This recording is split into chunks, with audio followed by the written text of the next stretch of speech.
Tertúlia. Meu boa tarde a todos. Hoje é dia 5 de fevereiro de 2015. É uma quinta-feira e nosso verbete é de número 3.289. Ele tem 5 páginas, 50 elogios e 12 máximos. O tema de hoje a ser debatido é a oxigenação pensênica da paradireitologia. E ele foi redigido pela verbetógrafa já veterana, professora Kátia Aracaki, que é psicóloga, especialista em psicoterapia breve integrada, mestre em gerontologia, brasileira, natural do Rio de Janeiro, RJ, voluntária da Conscienciologia desde 95, docente em Conscienciologia desde 96, autora do livro Viagens Internacionais, o Nomadismo da Conscienciologia, autora também do livro Antibagulhismo. Tem um complemento energético, antibagulhismo energético, e que vai ser lançado agora, esse mês. Já está à venda aqui na Epígrafe. Primeira mão, recém saído do forno. E tenepsista desde fevereiro de 2008, Epicom desde novembro de 2011. A oxigenação pensênica é o aprimoramento da ortopensenização da consciência, homem ou mulher, resultante dos estudos teáticos do paradireito, ocasionando a qualificação do autodesassédio consciencial.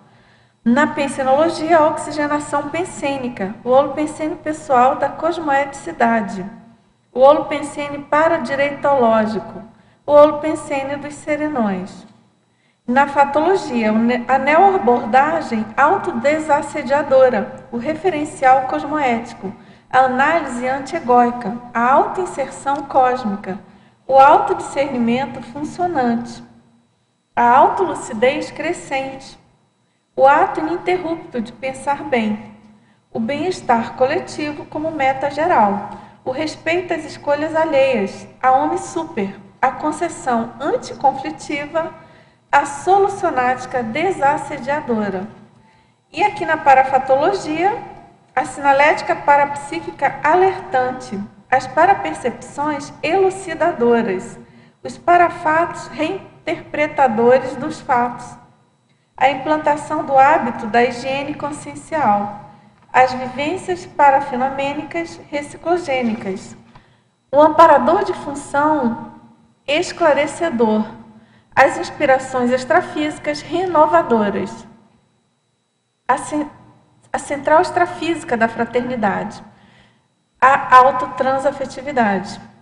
E aqui no detalhismo a gente chama a atenção que tem 28 sessões, o que configura aí o máximo para o verbete. E na argumentologia a gente destaca 2 listagens, né? Tem a procedimentos com 4 etapas básicas para a realização do experimento paradireitológico, e tem uma outra com os exemplos. São 25 exemplos de elementos, condições, posturas ou situações para a pessoa abrir mão. E na remissiologia nós destacamos a auto-ortopensenização, compreensibilidade, exercício do paradireito, intraconsciencialidade parajurídica e paradireito. E na frase enfática, a teática do paradireita, valiosa contribuição aos pré-serenões para ventilarem as ideias, autodesassediarem-se e progredirem até alcançar a cosmoeticidade exigida na parajurisprudência. Na questionologia, você utiliza o estudo do paradireito objetivando manter a rigidez pensênica? Quais têm sido os resultados dessa prática? Muito bem, professora Kátia, vamos aos estudos do paradireito, né? Agora a gente tem aqui a mega-análise, feita pela equipe de mega-análise da Enciclosapiens, que atualmente essa equipe é composta pela professora Ana Maria Rocha, Marilene Raganin e Socorro Frazão. Ética, neofilia, teática, recim, amparabilidade. Posicionamento, autorreflexão, autodesassédio, aprimoramento, ortopensenização, revigoramento, neoabordagem, holopensenograma, autoparapsiquismo, verponologia, pensenologia, paradireitologia, cosmoeticologia, autodesassediologia, autodiscernimentologia. Por Cátia, a gente já tem algumas perguntas e eu queria que você falasse da motivação para escrever esse verbete. Esse verbete eu escrevi, Dulce, porque uma época assim que eu estava estudando mais para direito, eu notei esse efeito em mim, né? Aí eu até cheguei a fazer uma apresentação num desses eventos aí da paradireitologia, e aí eu depois quis transformar em verbete. Ai, muito bom. Você sabe que hoje, quando foi anunciado o seu verbete na mini tertúlia, teve mais de uma pessoa que comentou: puxa, que interessante, é da paradireitologia. E chama atenção realmente essa abordagem, é interessante, é diferente, né? Agora, você chegou a escrever um artigo? Não, foi uma apresentação oral. Essa foi a apresentação. Foi a apresentação, tá certo. Agora, na fatologia, na página 1, primeira linha, ele pergunta como conseguir a neoabordagem autodesassediadora em meio a tantas pressões cotidianas. Então, o que eu acho interessante no paradireito, enquanto a prática, né, da cosmoética, é você fazer um exercício de imaginar, de conjecturar como que consciências mais evoluídas pensenizam. Então, eu acho que um exemplo dessa neoabordagem são os neologismos conscienciológicos. Então, por exemplo, uma condição é você pensar morte. Outra condição é se pensar dessoma. Então, uma pessoa que está passando por uma perda, né, de alguém, e ela tem essa neoabordagem da dessoma, que ninguém vai terminar, ninguém morre, é só uma mudança de dimensão, né, e desativação do corpo físico, isso daí já pode eliminar uma série de conflitos que a pessoa vem a ter com esse episódio. E também na terceira linha, aqui na página 1 também. Você poderia explicar o todo e cada consciência? Então, é interessante, né, essa abordagem assim, do paradireito, da cosmoética, porque embora tenha alguns princípios que sirvam para todo mundo, mas é aquilo que cada caso ele tem que ser estudado, ele tem que ser visto. Não é uma condição assim que generaliza para todo mundo e aquilo fica um conhecimento pasteurizado, né? Que a pessoa tem que se encaixar naquilo que já existe de ideias. Mas eu acho que em questão de consciência tem tantas variáveis, a questão da holobiografia, momento evolutivo, agravantes, atenuantes. Então isso daí tem que ser olhado com muito cuidado, né? Porque senão a pessoa ela faz uma avaliação errônea ali da situação. E que é o nosso caso, né? Na condição de pré-serenões, a gente tem uma visão muito superficial dos fatos, das pessoas. Isso daí leva muitas vezes a querer colocar todo mundo no mesmo balaio e às vezes a condição ali é totalmente diferenciada. O problema das generalizações, né, excessivas, né? E a questão da importância da singularidade, né, que você está trazendo. Agora, em efeitologia, na página 2, final da quarta linha, você poderia dar exemplos sobre o efeito dos filmes dramáticos na autoconscienciometria? Isso é interessante porque a pessoa assistindo dramas, né, ela pode se pesquisar o nível de conflito que ela tem em relação a determinadas temáticas.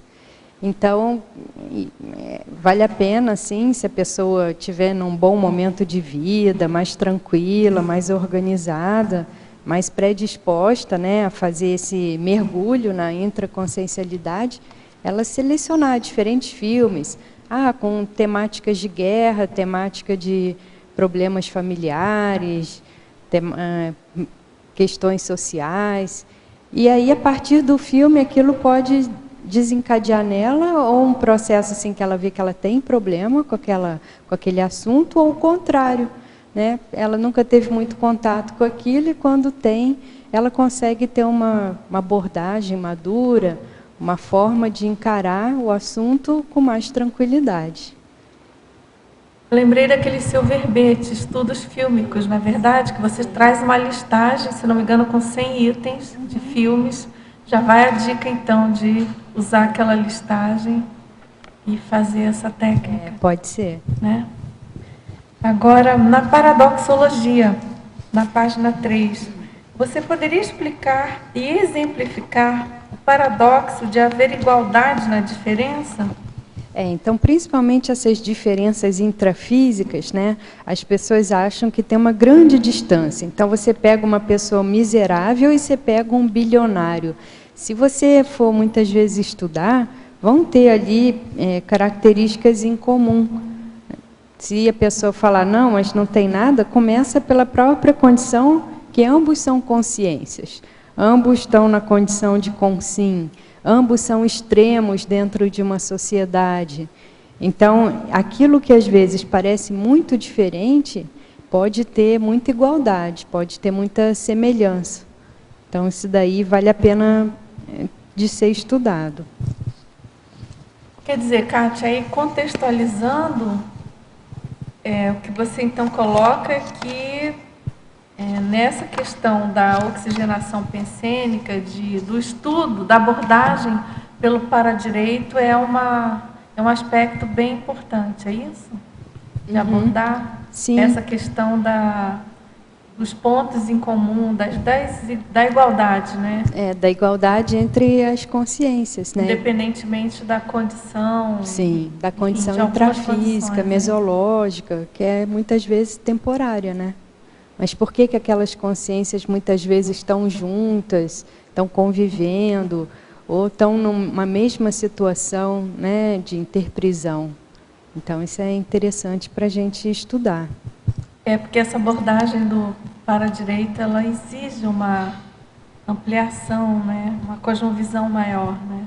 E essa é a ginástica pensênica, né, que a gente não está acostumado a fazer, porque durante séculos, milênios, a gente vem pensando de uma forma muito acanhada, né?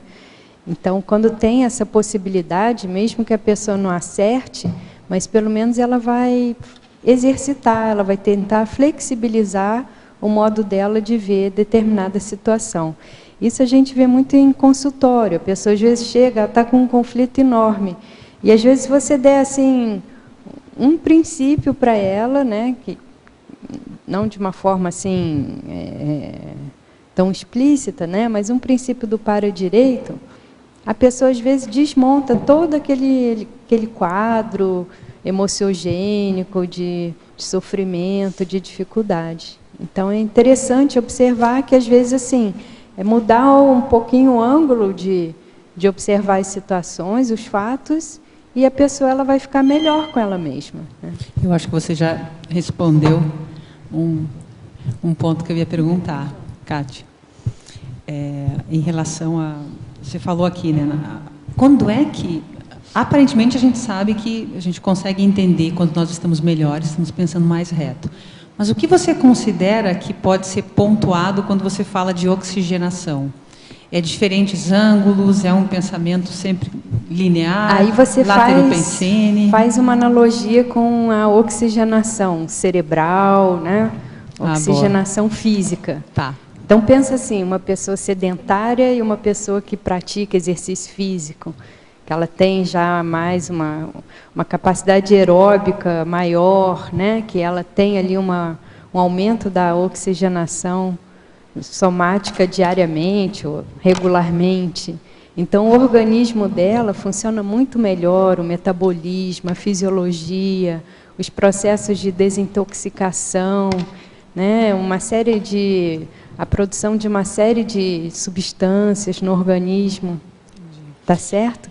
Então, agora faz uma analogia disso com a questão da pensenidade. Então, assim, vamos supor, uma pessoa que passa a vida inteira lendo o mesmo tipo de livro, e uma pessoa que ela passa a vida inteira lendo diferentes tipos de assuntos, de autores, de idiomas, quem que tem a maior probabilidade de ter uma flexibilidade mental maior, uma forma de pensar mais abrangente? Entendeu? Então, a mesma coisa, você que também gosta de viajar, a pessoa que nasce mora a vida inteira num local e o máximo que vai é nas cidadezinhas próximas. E a outra pessoa que viaja o mundo inteiro. Né? Então, assim, para ampliar a cabeça, tem que ter essa inserção de novos pensenes, novos inputs. Né? Então, a gente vê aqui, né, as tertúlias, as mini-tertúlias do professor Valdo. A gente escuta 50 vezes, 100 vezes a mesma ideia. E a gente sai daqui, aquela ideia, ela é esquecida, ela é descartada. Quando a gente vivencia a situação, a gente esquece. Quer ver uma coisa bem prática? É ver. É ver, tem em todos os livros de conscienciologia, tem um monte de cursos, tudo quanto é verbete. Sim. E muitas vezes, naquela hora H que a pessoa mais precisava fazer, ela esquece, não é? Sim. Então, não criou ainda a sinapse, a neossinapse, a parasinapse. Então, a oxigenação é nesse sentido. Assim. Você que é arquiteta também, pensa, né, uma construção que ela é pouco ventilada. O que vai acontecendo lá dentro com os objetos, com as pessoas que frequentam aquele ambiente? E o contrário, né, um ambiente mais aberto, mais arejado, mais ventilado. É por isso que você trouxe eu achei muito interessante, você trouxe o contato com as diferentes áreas. Então, os livros de diferentes áreas. Então, seria um dos processos para auxiliar nessa oxigenação. Bom, obrigada. Então, a enciclopédia e as tertúlias, elas ajudam na oxigenação. Porque cada dia é um verbetógrafo diferente, é um assunto diferente, é uma outra especialidade, é uma vivência específica, personalizada. Né?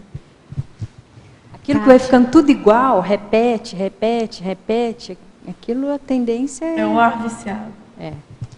Kátia, na estrangeirismologia, você cita o livro, o tratado Homo Sapiens Pacíficos. Eu gostaria de saber por que você citou esse livro e qual a relação com o tema. Tá, é porque no Pacíficos tem toda uma seção sobre serenões.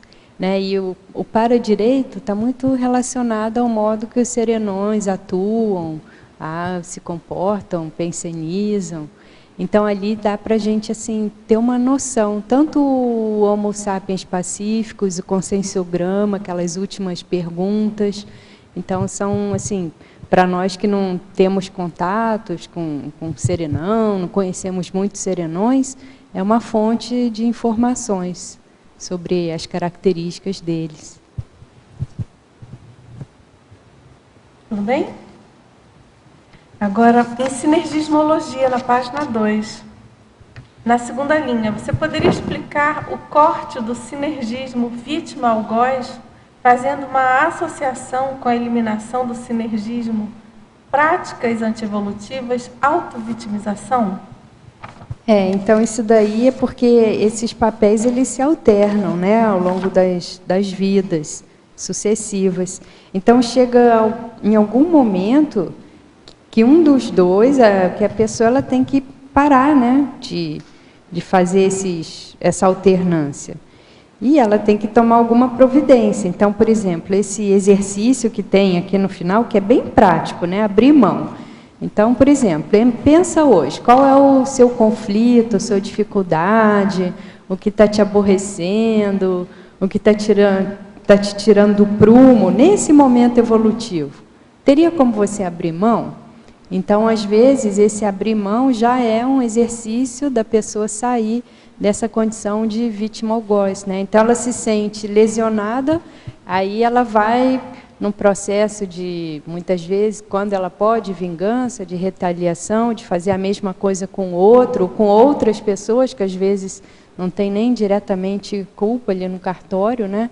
Mas segue aquele processo de vitimização, né? Seja autovitimização, seja vitimização alheia. E a questão aqui tinha perguntado... Sinergismo, práticas antievolutivas, autovitimização, relacionado então, com vítima-algoz. Né? Muitas vezes a pessoa ela entra numa situação de vítima porque ela tem alguma culpa no cartório. Só que, às vezes, aquilo é de uma vida para outra, então ela não tem lembrança, né? Ela não tem consciência, lucidez sobre aquele aspecto. Mas, se é um processo que não é, digamos assim, de vitimização não cavada, ou seja, ela não tem culpa ali naquela situação, e isso depois é visivelmente confirmado, porque a pessoa posteriormente ela acaba tendo bônus, ela acaba tendo, digamos assim, um amparo maior, uma situação positiva posteriormente, um avanço, às vezes até evolutivo, né, quando ela não cavou essa vitimização. Então, isso daí mostra que ainda tem um quê de anticosmoética, né, porque é bem a condição da lei da ação e reação. Não importa, você faz hoje não acontece nada com você, mas amanhã, depois, vem a reverberação. Eu fiquei curiosa sobre o item nessa sua listagem, o item 1 e o item 18, se pudesse falar. Abrir mão da ajuda, aí pode ser nos dois sentidos, Fabiana. Tanto assim, você queria muito ajudar uma pessoa, tá? Mas a pessoa não quer sua ajuda, ela não é assistível, ela não quer que você ajude ela. Você vai abrir mão, entendeu? Você, às vezes, pode ajudá-la, mas ela não quer, é o direito que ela tem. E o 18, abrir mão do direito pessoal, isso aqui bem dentro da justiça, né? Às vezes, a pessoa, assim, vamos supor, bateu no carro da outra, né? E a outra foi a culpada, ela teria que pagar para você o conserto do seu carro. Mas você vai analisar a situação, muitas vezes você vai abrir mão daquela condição, que seria um direito seu, tá?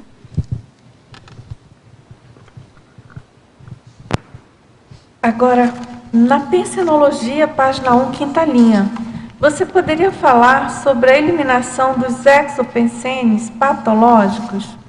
Então, um dos objetivos do autodesassédio é a pessoa ela conseguir, né, minimizar, sustar, eliminar esses pensenes, que seriam tantas ideias, emoções, energias que vêm de fora, que invadem, digamos assim, o micro-universo da pessoa, né, e que são exopensenes desequilibrados.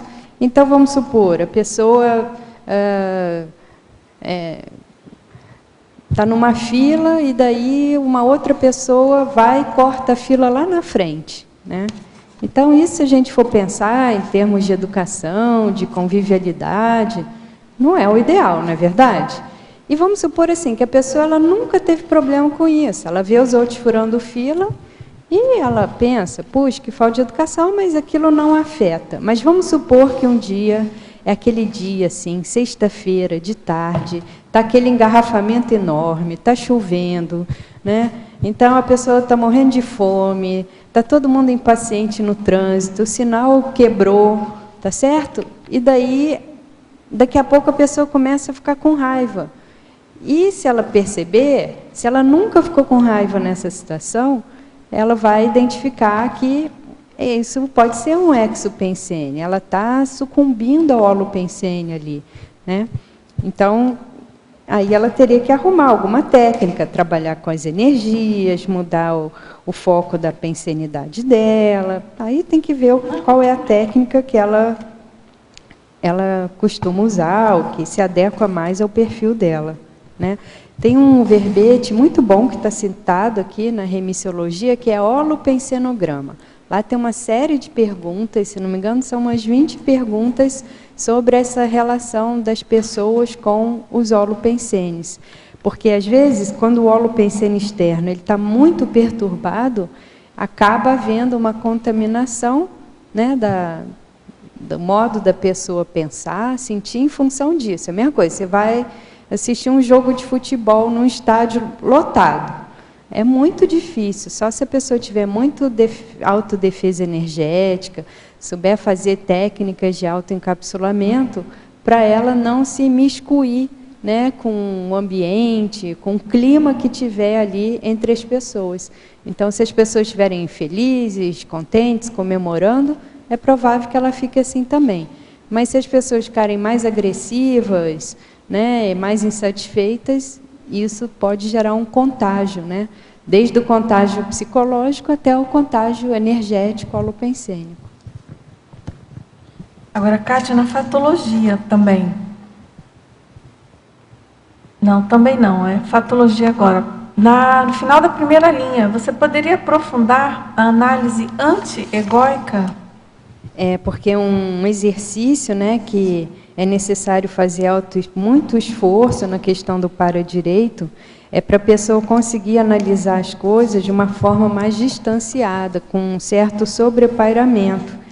Então, tem várias técnicas para isso, desde aquela técnica da pessoa fazer de conta que é consciex, ela se imaginar como se ela fosse um amparador, ou como se ela fosse um serenão, mesmo que ela não conheça totalmente como funciona uma personalidade assim, ela imagina. E daí muitos daqueles vieses assim tendenciosos que a gente tem de sempre querer defender, né, o nosso lado, a nossa imagem, a nossa condição, isso muitas vezes consegue ficar mais diluído. E na quinta linha, ele pede que você explique a Homem Super relacionado com o tema do verbete. O Homem Super é que muitas vezes a pessoa tem uma informação, mas aquela informação ali, se ela jogar num determinado contexto, vai mais criar conflito do que ajudar, não é verdade? Então é melhor ela fazer uma omissão superavitária, né? É de novo você abrir mão de fazer assistência. Você até poderia ajudar, mas essa assistência ela vai ter um efeito bem mais negativo, pelo menos naquele momento. Uhum. Kátia, Oi. na página 2, na sinergismologia, você fala, ali na terceira linha, você fala a evitação do sinergismo, autocontrariedade e retaliação. Fala um pouquinho mais desse. Terceira linha. Ah, tá. Então, aqui é porque, em geral, né, dependendo do temperamento da pessoa, quando ela fica contrariada, a tendência dela é contra os outros, né? Isso é bem característico de um perfil mais belicista. Então, a pessoa, assim, qualquer coisa que afete, ela já tem uma tendência a agredir o outro, né? De ir contra o outro. Mas, mas assim, que nem você falou, né? Às vezes a gente está na mini tertúlia, ouve a mesma ideia da interassistencialidade, por exemplo, todo dia, né? Em tudo que se fala de conscienciologia, a gente ouve sobre interassistência. Mas na hora que a pessoa pisa no seu calo, você já está lá retrucando, digamos assim, né? Exatamente isso. Como fazer para, assim, que técnica, se você utiliza alguma, para nessa hora você parar e lembrar, não, a pessoa, sei lá, está no momento dela também, né? Como não jogar tudo? Eu acho que a técnica para isso é que a pessoa tem que começar a exercitar isso fora da situação. Então, por exemplo, aquela técnica de estudar filmes, e você vê as suas reações no filme, porque muitas vezes a reação que a gente tem é uma reação que a gente teria na vida real. E aí, se a pessoa ela consegue, numa situação artificial, de laboratório, né, ela conseguir reagir de uma outra forma, ela vai treinando, né, para quando chegar na situação real, ela ter uma outra atitude. Agora, caso ela não consiga, não tenha tempo, não goste de fazer isso, ela pode começar a fazer na situação real. Então, faz uma análise posterior. Puxa, de novo, pisei na bola, né? E agir de uma forma que eu sei que não é a ideal. Então, acho que a pessoa aí ela tem que parar, ter um exame de consciência, analisar a situação e ela começar a ver como que ela funciona, quais são os mecanismos. Assim, tem um fator desencadeante. Aí, a partir daquele fator desencadeante, quais são as reações íntimas que ela tem até ela chegar no ato em si, né, de se comportar daquela forma agressiva. Porque vai chegar no ponto que ela não tem mais o comportamento agressivo, mas ela ainda tem a pensinidade agressiva. Até chegar no ponto que, não importa o que aconteça, ela não pensa mais mal de nada, de ninguém. Então, de repente, a pessoa pode já mapear com que pessoas e em quais situações isso acontece e já ficar preparada antecipadamente. Né? E aí ela inverter, né? Porque a questão do para-direito, ela exige assim, um maior nível de compreensão das pessoas, das situações. Então, muitas vezes exige uma exigência, que a pessoa tenha que se ser daquela forma, nos tratar de uma determinada maneira, e isso daí acaba virando quase que uma verdade absoluta. E aí, quando chega na situação em si, a pessoa tem uma rigidez ali na forma de pensionizar, e que faz com que ela também tenha uma reação naquele modo, né? Então, acho que, assim como a pessoa, muitas vezes, ela não vai fazer isso, revidar com o filho, ela não vai revidar com o animal doméstico, com a pessoa que ela gosta. Então, ela tem que começar a ver, porque, às vezes, essa reação não é igual com todo mundo também, não. Tá, e eu também queria que você comentasse na efeitologia 3 efeitos, tá? Se possível, assim, bem rápido. Os efeitos da análise cosmoética autodesassediadora, os efeitos da abordagem evolutiva do autoassédio e o próximo. Os efeitos restritivos... Isso, na convivência com o similar. Da convivência. Então, vou começar por esse último. Esse último daí é justamente aquela condição que eu estava falando. Pensa só a pessoa que ela tem um convívio maior só com a família dela, família de origem. Ou senão ela só tem convívio com todo mundo que seja da nacionalidade dela, ou da classe social, ou que tenha os mesmos gostos e interesses.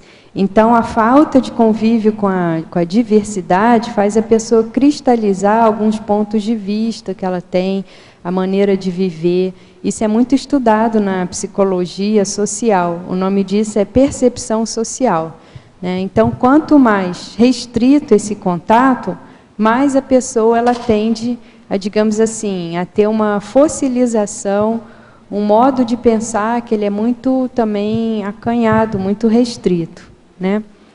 O outro é os efeitos da abordagem evolutiva no autodesassédio. Então, essa é aquela condição, né? Alguém fez alguma coisa para você. Se você tem uma abordagem muito intrafísica, ou muito ainda da ciência eletronótica convencional, a sua tendência é, muitas vezes, ter uma reação mais negativa do que quando você tem uma abordagem evolutiva. Então, pensa só, alguém fez alguma coisa para você que você não gostou.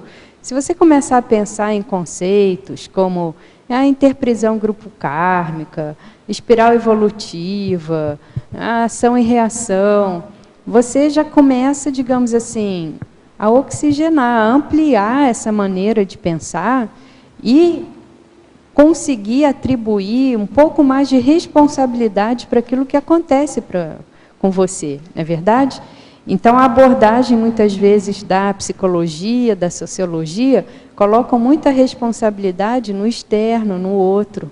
E a abordagem evolutiva da conscienciologia é muito no alto, né? Autocrítica, autoevolução.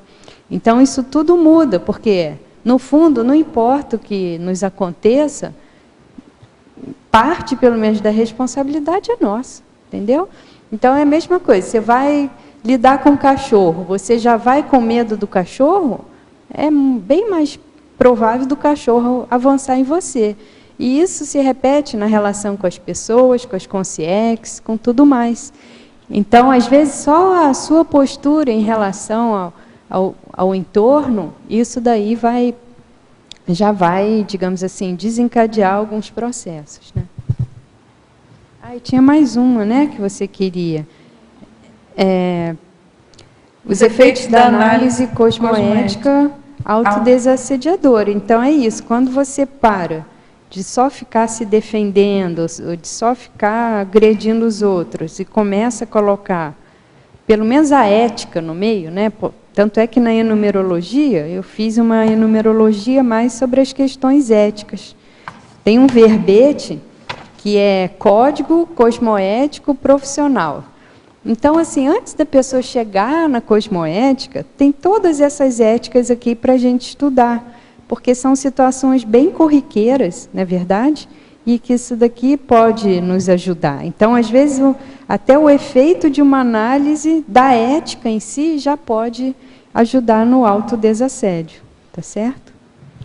Professora, na efeitologia, aí continuando, né, os últimos efeitos dos filmes dramáticos na autoconscienciometria, quinta linha de cima para baixo.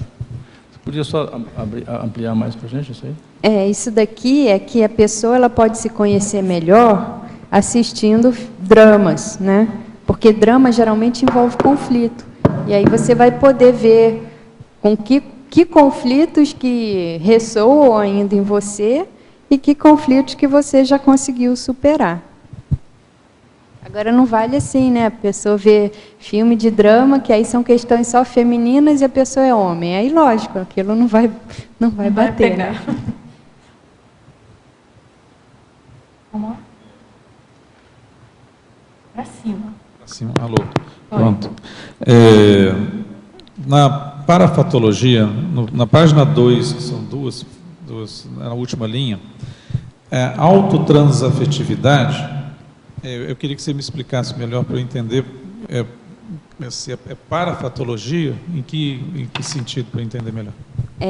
Isso aqui, Marcos, é um conceito assim já bem avançado, né, que o professor Valdo trouxe aí. Acho que não faz tanto tempo, né, Dulce? Não. Uns 2 anos. Não, que está ali no memorando. Que está ali naquele memorando, e que seria, digamos assim, a afetividade que existe nas comunex evoluídas. Tá? Então, aquela afinidade, aquela afetividade, bem mais da megafraternidade, né, da questão assim que é de consciência para consciência, não envolve interesses, não envolve sexualidade, não envolve nada disso. Né? Porque é você, quer dizer, a auto que é a sua com as outras pessoas. Em relação aos outros. Não sei se a Dulce quer falar mais um pouco. Não, é isso mesmo, é que a transafetividade que justamente ultrapassa a afetividade convencional humana nossa, né? Então é como se alguma coisa que se aproxima do megafraternismo e é como se você tivesse que abrir mão, né, daquela afetividade mais convencional e dos casais, dos amigos mais convencionais, para uma questão mais amplificada, considerando, obviamente, a cosmoética, a multidimensionalidade, a fraternidade acima de tudo, né? Que, em geral, a gente tem mais afeto por quem é parecido conosco, por quem a gente convive mais, não é verdade? E essa daqui não, já seria uma, né, mais ampla, para todo mundo. Totalmente universalista, né? Entendi. A outra coisa, eu não sei se eu me atrasei um pouquinho, mas eu queria saber se você já explicou assim, mais no detalhe, por que você amarrou todo o verbete com o para-direito? Porque o tempo todo que eu estou ouvindo, eu amarraria mais com a cosmoética. Eu só queria entender melhor. É porque o para-direito, Marcos, o para-direito é a prática da cosmoética. A cosmoética é uma parte mais filosófica, o para-direito é uma parte mais prática. Eu comentei com ela que de manhã na mini tertúlia... aqui na mini tertúlia de manhã eu ouvi umas 2 pessoas comentando, a hora que o verbete dela foi anunciado, da surpresa em ser da paradireitologia, né? Realmente, chama atenção, a mim também chamou, logo primeira vez que eu li. Agora, Kátia, na parafatologia, na página 1, segunda linha, você poderia abordar a sinalética parapsíquica alertante? Então, isso daqui, um exemplo seria o paradesconfiômetro, né? O para-autodesconfiômetro.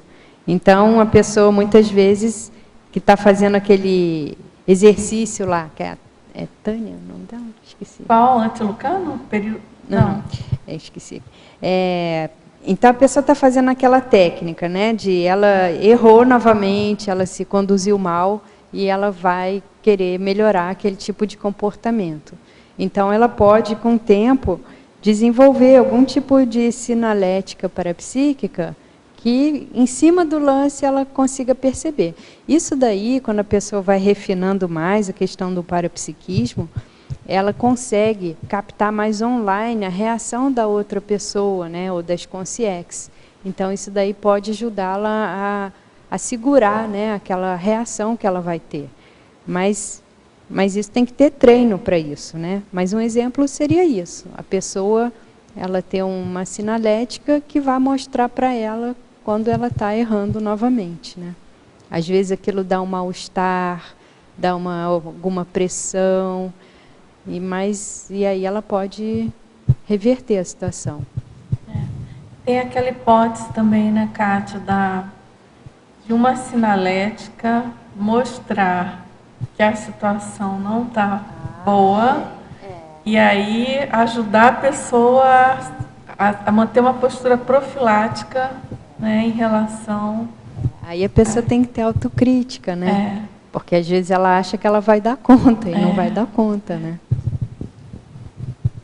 Agora, em tecnologia, você poderia explicar a técnica da madrugada? Página 2. Essa técnica é uma técnica descrita nos 700 experimentos, né? De quando a pessoa está num dilema, ou ela quer aprofundar sobre algum assunto, tomar alguma decisão, ela levantar durante a madrugada, que é quando o holopensene, o ambiente em geral está mais tranquilo, e refletir sobre aquele assunto. Agora, na tecnologia também, na página 2, sobre a técnica da reinterpretação dos fatos. Ela pede para você aprofundar. Isso daí porque a nossa tendência é interpretar logo assim de cara, né, daquela forma que a gente está mais acostumado. Mas aí depois a pessoa ela pode reinterpretar à luz do para-direito, não é verdade? Então, quando a situação esfriar, ela estiver mais tranquila, muitas vezes ela pode reanalisar aquela situação e às vezes a interpretação vai ser totalmente diferente. Isso daí é um indício, né, do nível de amadurecimento da pessoa. Então, por exemplo, às vezes um mesmo fato que ocorreu com ela na infância, não importa qual período da vida, logo após ela interpretou de uma outra forma, 1 ano depois ela já viu diferente, 5 anos depois ela já deu uma outra abordagem, 10 anos depois aquilo dali também já teve outra interpretação. Então, assim, a tendência, se a pessoa vai amadurecendo, é ela reinterpretar os fatos e de uma forma cada vez mais cosmoética. Kátia, eu de novo.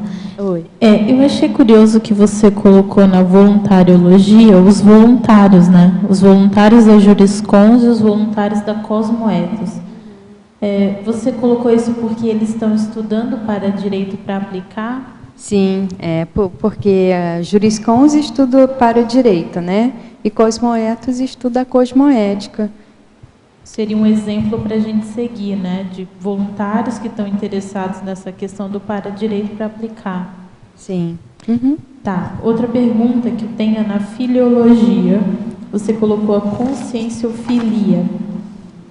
Então, voltando lá àquela hipótese da pessoa que ela tem dificuldade de conviver com as outras pessoas, né? Vive muito ali no mundo fechado, restrito da convivência com o similar. E não tem essa conscienciofilia, digamos, a pessoa que não é... Você falou também que a gente tem uma visão muito superficial das pessoas, né? Sim. E que isso dificulta essa convivência mais paradireitológica, assim, digamos, mais respeitosa, né?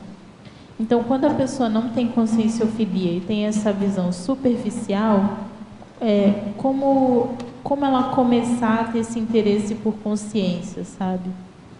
Acho que aí ela tem que começar a ver pelo que ela tem interesse, né? Que seja fora dela.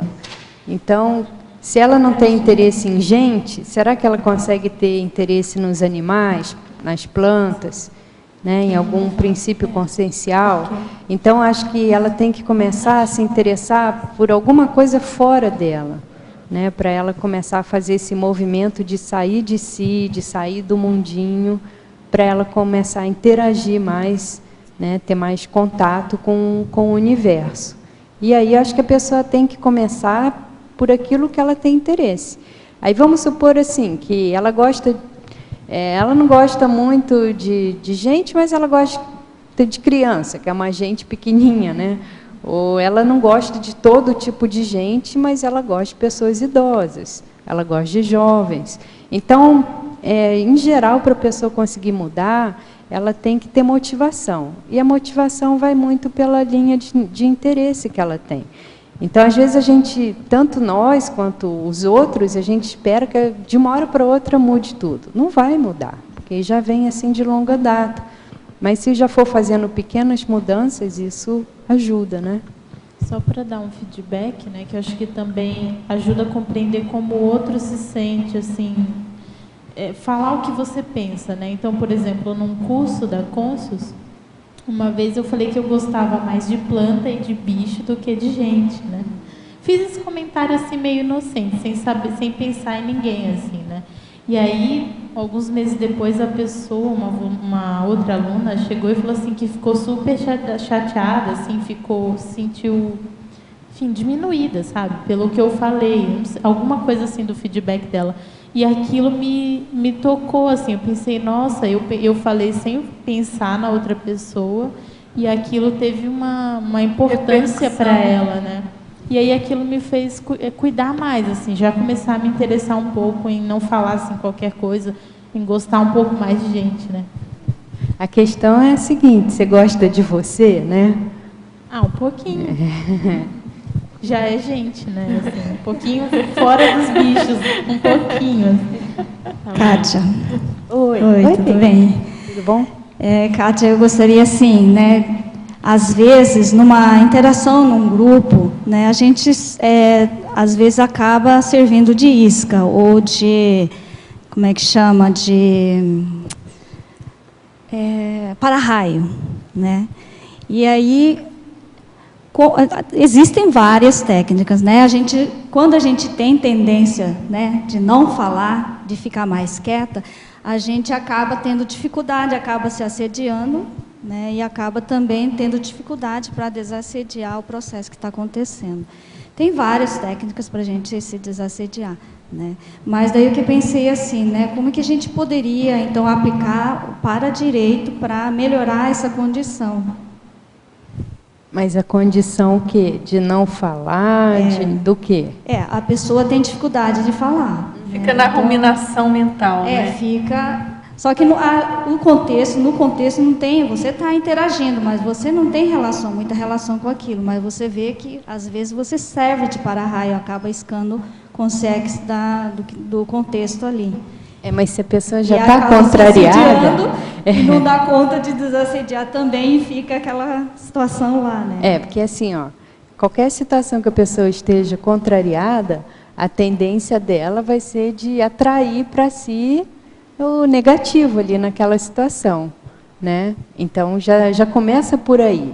Aí, às vezes, não é que vai iscar para fazer assistência. Já está iscando, ficando assediada mesmo, né? Porque a pessoa ela está contra alguém, contra um grupo, contra uma situação, contra um comportamento, contra uma postura. Então, a tendência... mas, às vezes, assim, a gente compreende, né? Então, é uma situação meio que uma benigno-pensenidade que você traz aí na pensenologia. Você compreende, a pessoa está numa pressão, tal, né? E compreende que a pessoa também é daquele jeito, tal, e acaba você ficando quieta, sabe? E aí o negócio está rolando e depois você vai para casa. Mas aí tem que ver tudo, que, né? se essa compreensão ela é uma autoproteção. Que às vezes, assim, quem não gosta de falar...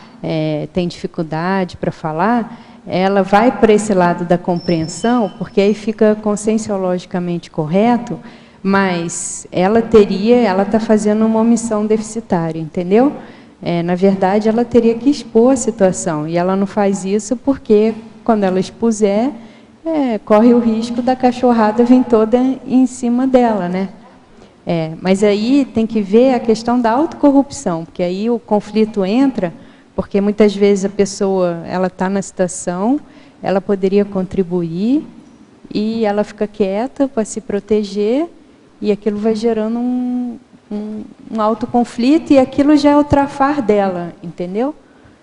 Então, não sei, eu estou hipotetizando aqui, né? Mas quer falar alguma coisa, João? Você estava falando e aí me veio uma metáfora, né? uma analogia, metáfora. A pessoa que fica na moita não se posiciona, mas a moita está cheia de ortiga. Você está entendendo? O que é o autoassédio?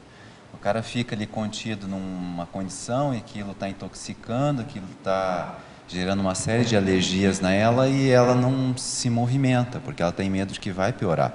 Se ela sair da moita, vão ver que ela estava na moita, né, e não se posicionou.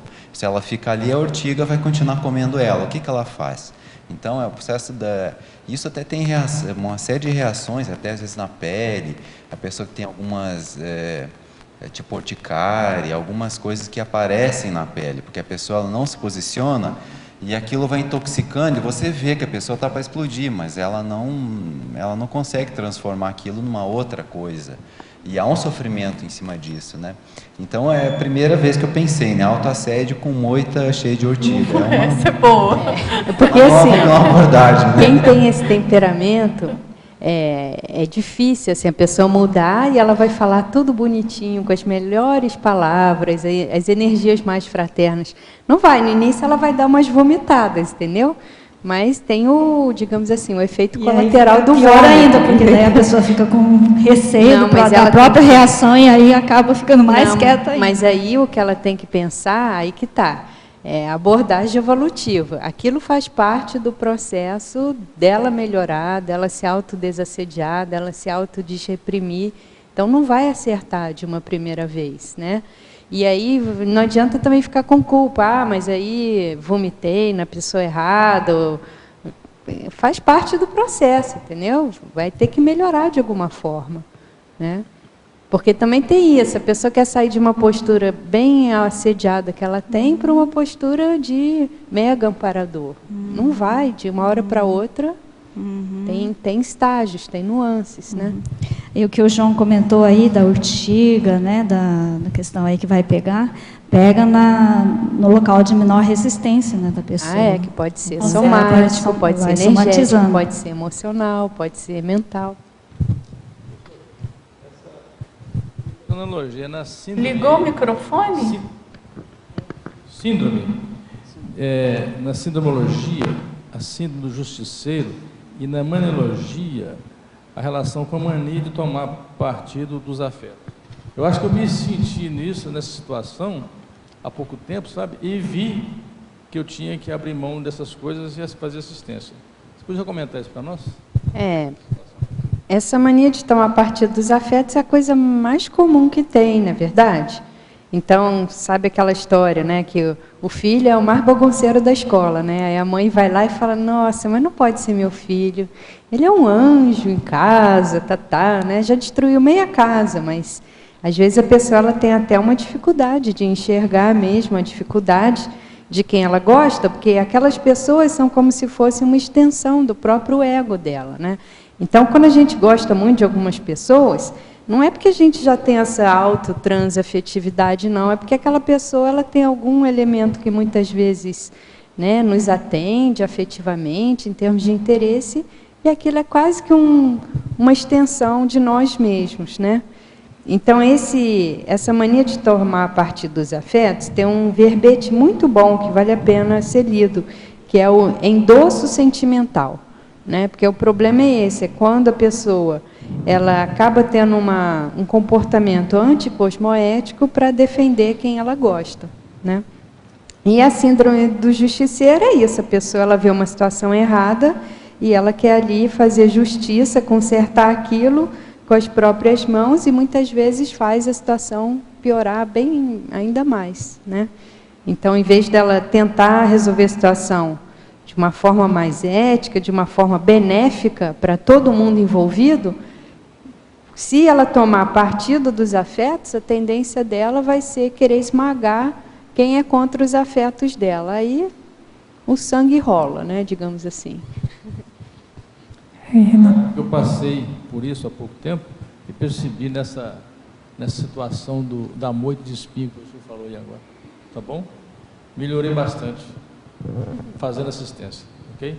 Obrigado. Essa questão da proteção dos desafetos, da proteção dos afetos, né, das pessoas, isso deve estar na origem das questões bélicas em geral, né, Kátia? Porque se você for pegar essa... Tem aquela defesa do clã, não é verdade? Então começa do individual para o outro e o negócio vai ampliando. Aí a defesa do grupo, da seita, né? É defesa daquilo que você acha o correto, né?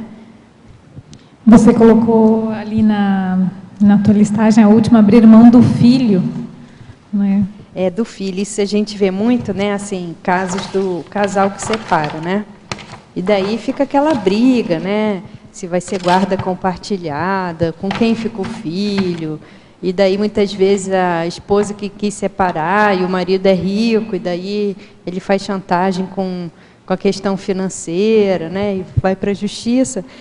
Então, é interessante que eu já vi casos assim, que quando a pessoa abriu mão, aí o filho veio de volta, entendeu? Mas isso aqui estou dando um exemplo, né? Mas podem ser vários outros, né? Desde os conflitos que tem em relação à adoção, desde a questão do filhinho da mamãe que vai se casar, né? E aí a mãe não quer que saia de casa, não gosta da nora, aquelas confusões todas, do filho que dessoma e a pessoa não consegue desarrumar o quarto, né? Fica 10, 20 anos com o quarto ali montado. Então, tudo isso vai autoassediando a pessoa, né? E aí, por isso que a abordagem do para-direito ajuda, né? As pessoas têm o direito de ir e vir, de seguir seu caminho, de fazer suas escolhas. E muitas vezes, quando o filho arruma um namorado, né? É o filho homem que chega em casa com um namorado. Então quer dizer, a pessoa ela tem que ver que o outro indivíduo ele tem a liberdade dele de ação, de escolha, de decisão. Daí você colocou o medo de perder e abrir mão da escolha, né? Tem relação também com isso, né? Abrir mão da escolha? Abrir mão da escolha é que muitas vezes você está numa posição privilegiada, Fernanda, e você poderia ser a primeira pessoa ali a escolher, e você vai passar a sua vez, porque aquilo ali vai fazer uma concessão, vai ajudar outra pessoa, as outras pessoas, ou você vai deixar com que o grupo decida. Certo? Kátia, oi. Comenta ali na pensenologia, por favor, não, desculpa, é na fatologia, a autoinserção cósmica. A autoinserção cósmica é a pessoa parar de ser egocêntrica e achar que tudo tem que girar em torno dela, do jeito dela de pensar, do jeito dela de fazer as coisas, que as coisas têm que ser como ela quer, na hora que ela quer, com quem ela quer. Então, é um movimento contrário. Ela vai se adaptar ao mundo, ela vai se adaptar às pessoas, se adaptar às situações, em vez do inverso, né? Porque o inverso gera muito autoassédio, né? Porque a pessoa querer que seja aquele absolutismo, né? Do monarca lá, que eu sou Deus, eu sou o sol e por aí vai, tá certo? Então aqui é justamente isso, é você começar a se inserir nos grupos, na sociedade, no modo de vida. E não é que você concorde com tudo, não é que você assina embaixo de tudo, mas tem que ter um nível de adaptação, porque afinal a gente não está aqui nessa vida por acaso, né? Então, antes de começar nessa inserção cósmica, é autoinserção na família, né? no grupo de convívio. A básica, né? A basiquinha. Basiquinha. Kátia, a minha curiosidade diz respeito à tua área de mestrado. Por que você escolheu essa área? Tem algum motivo específico ou só porque você gosta? De gerontologia? Isso. Olha, porque, na verdade, Fabiana, não tinha muitas opções, sabe? E daí, antes eu pensei até na questão da educação, mas aí quando eu vi o currículo, tudo, era uma coisa muito politizada, muito voltada assim, muito mais para métodos do que para a pessoa. E o que tinha mais próximo assim, da minha área de saúde era a questão da gerontologia. Agora, quem convive comigo sabe que eu adoro, né, as senhorinhas, né, Dulce? Eu tenho assim eu tenho uma afinidade enorme com pessoas idosas, principalmente mulheres, assim, né? Então, Tem uma convivialidade. Tem uma convivialidade boa, assim. Eu acho que isso, em parte, é porque eu tenho um lado meu, que é um lado de velha, né? Isso eu estou chegando cada vez mais à conclusão, entendeu? Como assim? Então, por exemplo, assim, eu não tenho um jogo tão fácil com jovem, sabe? Eu vejo assim, as sobrinhas do João, tudo, né? São novinhas e o que elas gostam. Mas aí a conclusão que eu estou chegando, até com alguns trabalhos que eu estou fazendo, é que eu nunca fui uma jovem, entendeu? A maioria das minhas amigas são mais velhas do que eu, bem mais velhas do que eu. Interessante. Kátia. Só para colocar, você devia ter colocado aqui, então, o retomador de tarefa aqui na listinha. Na lista que eu estou vendo aqui, que você colocou perfilologia, masculinologia, você colocou inversor, isso aqui é uma lista padrão, mano. Não, eu estou brincando, porque eu sei que você é muito amigo do pessoal mais velho. Eu tenho certeza disso. Sim. Porque já me ajudou um monte a Kátia, né, Kátia? Kátia, em neossinapsologia, você poderia falar sobre a superação das retrosinapses fossilizantes? Essas retrosinapses, você poderia esclarecer um pouco? Então, pensa assim, Valdirene, vamos supor uma pessoa que ela já teve várias vidas dentro da religião, dentro de convento, locais assim, tá certo? Então, a tendência é que ela é impregnando, né?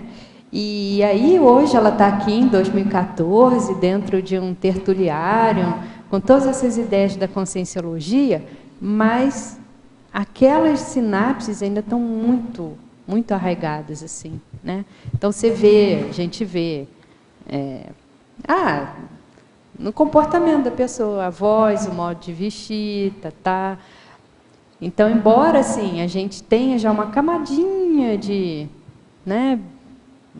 conscienciologia, mas isso ainda é muito superficial. Então, eu vi assim quando eu morei na Basicom, né? Depois de 6 anos na Basicom, eu não conseguia mais, quando eu fui fazer a planta para reformar e fazer a nossa casa, eu não conseguia mais pensar numa casa individual. Eu não tinha mais sinapse para isso. E aí, então, um exemplo. No banheiro, eu queria deixar a portinha lá, que tinha, né, as portinhas dos vasos sanitários, eu queria deixar a portinha. E a arquiteta falava, Kátia, o banheiro apareceu, não vai ter mais ninguém. E, Valdirene, eu não conseguia pensar numa casa normal. Então, para mim, o que é isso? Isso é retrosinapse. Eu já devo ter vivido muito em instituição total, em ambientes coletivos, porque 6 anos foram suficientes para eu perder o referencial do que é uma casa individual. Teria alguma outra técnica, usando o exemplo que você falou aí da religiosidade, ou qualquer outra situação? De retrosinapse? De retrosinapse. Você pega a pessoa bélica, né? A pessoa bélica, aí ela faz complementário, faz TENEP, está tudo. Aí está no meio de uma reunião lá, né? Mexeram com ela um pouquinho, pronto, a pessoa já sobe no salto, bate na mesa, quer mostrar poder. O que é isso? É retrosinapse, ainda está muito, aquilo está muito forte ainda. Então não adianta, está limpando, está oxigenando, está desembagulhando, mas aquilo está muito ainda cristalizado dentro da pessoa, né? E aí é o que alguém aqui falou, tem que fazer muita assistência. Muita assistência, por quê? Porque a pessoa tem contato com o amparador e aí ela vai tendo o referencial da pensinidade de um amparador, né? Por isso que a TENEPS ajuda. Porque a gente pensa errado, vamos supor, 23 horas por dia. Aí 1 hora que fica lá com o amparador, opa, tem esse jeito melhor aqui.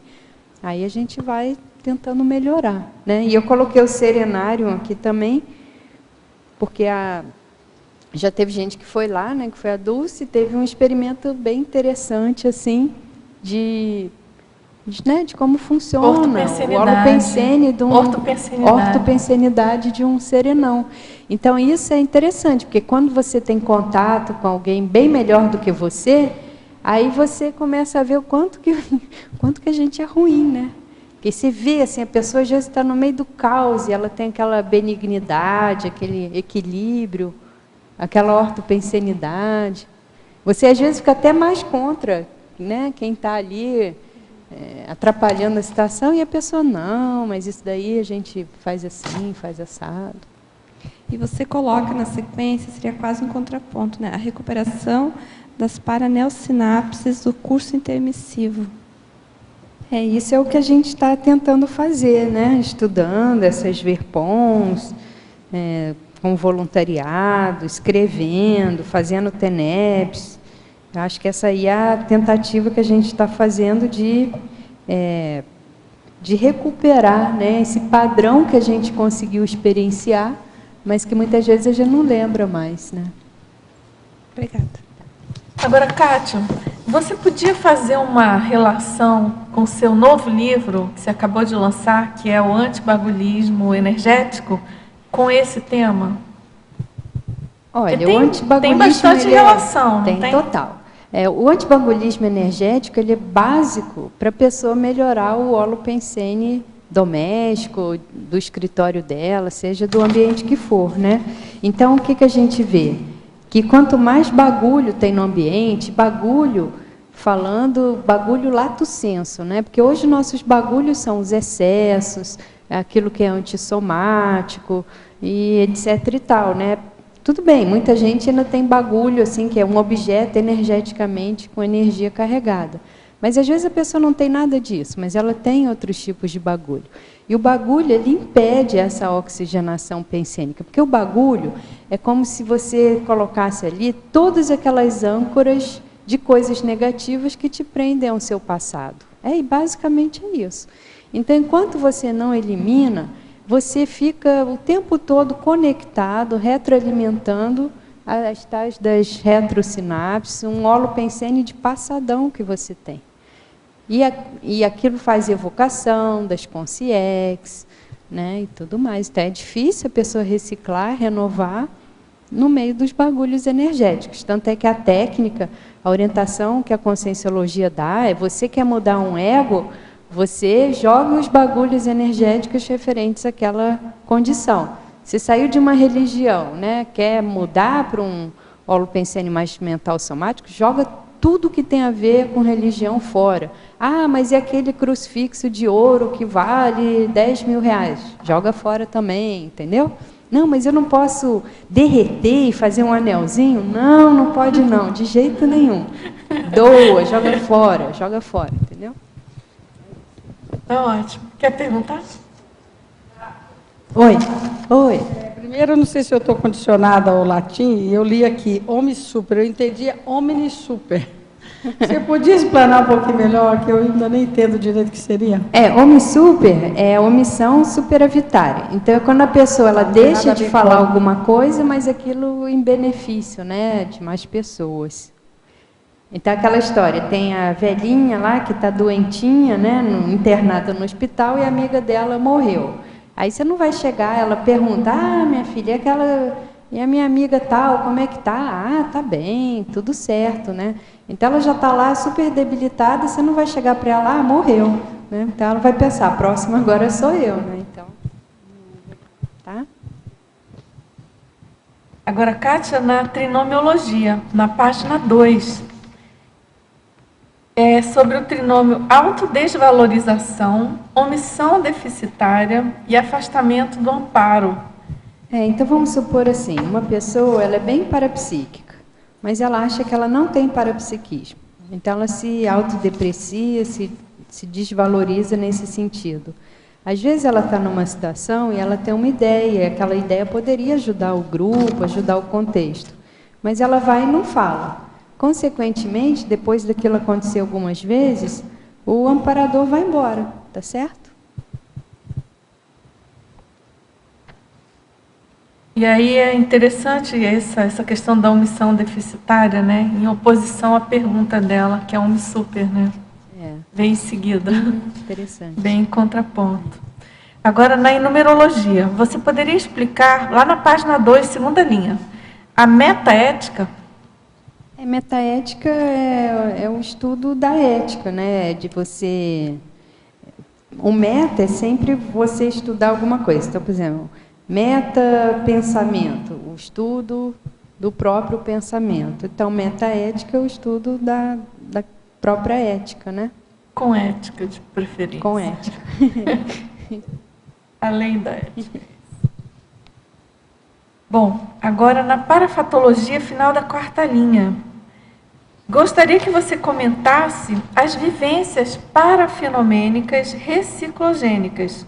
Quais foram as suas mais marcantes? Eu não sei se aqui no meio da tertúlia eu vou lembrar. Né? Só um parêntese, Kátia, esse teletertuliano é o perfil dele. Ele gosta de... eventualmente ele faz perguntas sobre as experiências dos verbetógrafos. Mas então, experiências por exemplo, parafenomênicas. Eu lembrei de uma aqui, que essa é bem acessível a todo mundo. Você não gosta de uma pessoa, tá certo? Aí quando você vai no acoplamentário, você sente um monte de coisa super interessante, um monte de energia boa em relação àquela pessoa. Aí aquilo muda o seu modo de ver a pessoa, tá certo? Então, às vezes, você via ali a casquinha da pessoa, né? E aí, quando você tem um aprofundamento um pouco mais multidimensional a respeito daquela personalidade, você muda o modo de vê-la. E, às vezes, você não gosta da pessoa...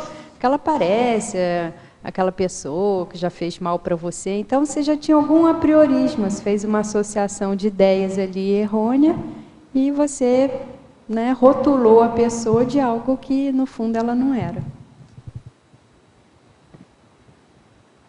Agora, na maniologia, página 3, segunda linha, você poderia comentar a mania de acatar a opinião pública? Porque isso daí dificulta muito a pessoa ter posicionamentos mais, digamos assim, evolutivos, não é verdade? Então, pensa aquela pessoa assim, que tudo ela pede a opinião de todo mundo, né? Maria vai com as outras, ou dependendo de para onde está a maré, ela toma uma posição ou outra. Então, o prumo dela não é questão da ortopensenidade, da cosmoética, da evolução, de princípios cosmoéticos. É muitas vezes ali a questão da moda, da situação, né, onde está a questão de poder do momento, e por aí vai. Agora, na antagonismologia, na página 3, final da segunda linha, gostaria que você comentasse o antagonismo autovitimização, vitimização não cavada. Vitimização não cavada é quando a pessoa ela passa por uma situação assim desfavorável, mas que ela não tem culpa naquele contexto, né? E isso daí futuramente ela acaba recebendo, digamos assim, um bônus. Ela vem um contraponto positivo na vida dela. E a autovitimização não, é aquela pessoa se colocou numa situação de vítima e vai sofrer com isso, né? Ela mesma, digamos assim, desencadeou aquela situação. E na paradoxologia, Kátia, na página 3, você poderia expandir o paradoxo de haver igualdade na diferença? Esse você já comentou. E de a ideia nova remover a ideia arraigada? Então a ideia nova remover a ideia arraigada é o caso, por exemplo, dos neologismos, da conscienciologia, não é verdade? A partir do momento que você tem uma outra abordagem de um mesmo assunto, aquilo dali muitas vezes renova uma forma, digamos, envelhecida de se pensar, de se abordar uma questão, né? Então, por exemplo, você pega o conceito de casamento e o conceito de dupla evolutiva. São totalmente diferentes, né? Isso daí já dá toda uma ressignificação e na modo como a pessoa vai escolher alguém para conviver, né, e tudo mais. Perguntar? Não, você mesma. Laura. Não foge, não. Kátia, você fala na fatologia as ideias acima das pessoas, né? Eu provavelmente tenho uma ideia do que você quer dizer, mas eu queria fazer uma correlação com o ato de abrir mão, lá na sua lista, abrir mão da verdade. Essas ideias acima da pessoa não é assim, você valorizar, digamos, a verdade independente do que vai acontecer com a pessoa, né? Não, Laura, isso aqui é Laura, né? Laura. Isso, Laura. Isso daqui, essas ideias acima das pessoas, isso daí é um princípio da conscienciologia, tá? Acho que até da cosmoética, né? As ideias acima das pessoas.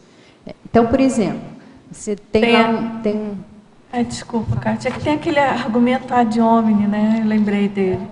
Que você ataca a pessoa e não a ideia. Isso é ótimo exemplo. Então, é justamente o ideal é fazer o oposto disso. Né? Atacar a ideia e não a pessoa. Desculpa, eu te interrompi. Não, nada. E outra coisa, então, por exemplo, a própria condição da cosmoética também, né? Tem uma situação lá, um impasse. Você vai usar a cosmoética para tomar uma decisão em relação àquilo, ou você vai usar a questão das pessoas? Aí isso muda bastante. E abrir a mão da verdade é porque isso às vezes é totalmente... Pensa assim numa situação de um crime, né? Então, às vezes, tem lá quem matou, quem não matou... E a pessoa ela passa a vida inteira só procurando descobrir a verdade, né? E ela só vai se auto-assediando, assediando todo um entorno em função disso. Acho que tem um filme sobre isso, né?